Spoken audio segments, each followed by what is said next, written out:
Uy guys, may naisip ako. What if isulat natin yung mga prayers natin ngayong Pasko? Pwede. Sige, sige. Good idea! Pero paano ba yan? Ito, sticky notes. Dito na lang natin isulat, tapos ipag-pray natin araw-araw. Sige, pengi ako.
Anak, sana naman yung kapatid mo? Malis na naman. Hindi ko nga po alam sa kanya eh. Sabi niya po saglit na lang daw po siya.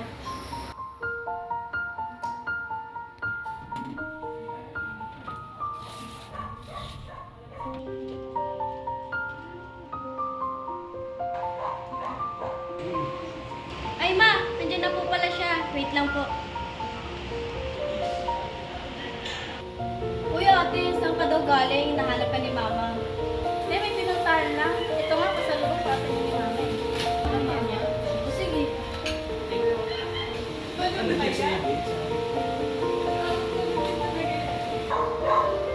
Ma, bakit? Gusto ko lang mag-sorry dahil kanina sinagot kita at tagit pa sa wayang sa'yo. Sige anak, sorry din kung nasigawan kita kanina. May ito pala pasalubong para sa'yo. At Merry Christmas ulit po pala. Thank you.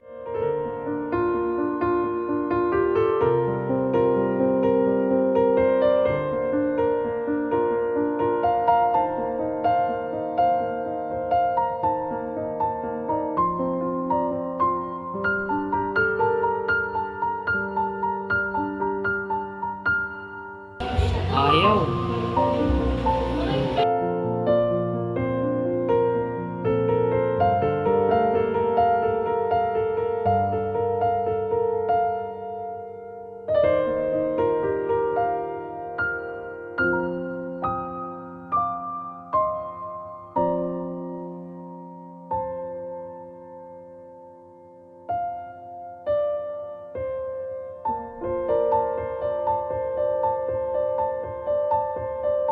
Kuya, nakauwi na po kami. Oh, Mark, magaling ka na. Papo kuya, magaling na po ako. Oh, tay, mana po. Gawa ka ng Diyos. Tay, kamusta po pala yung bayarin natin?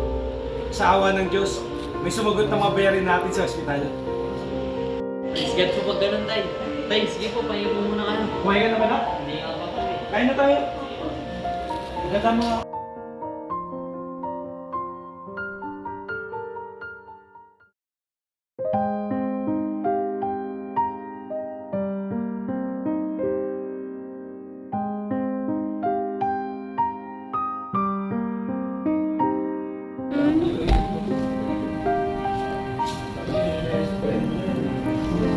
Irish, picturean mo naman kami, family picture lang.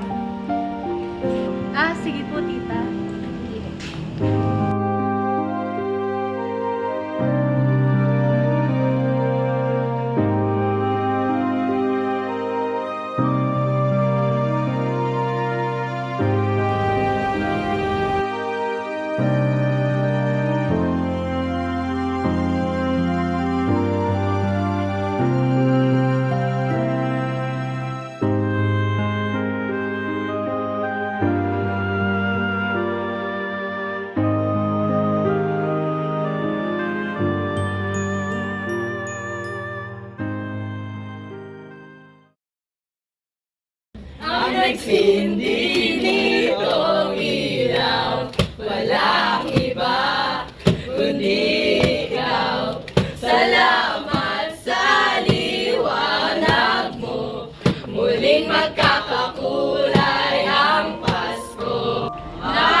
regalo kami sa'yo.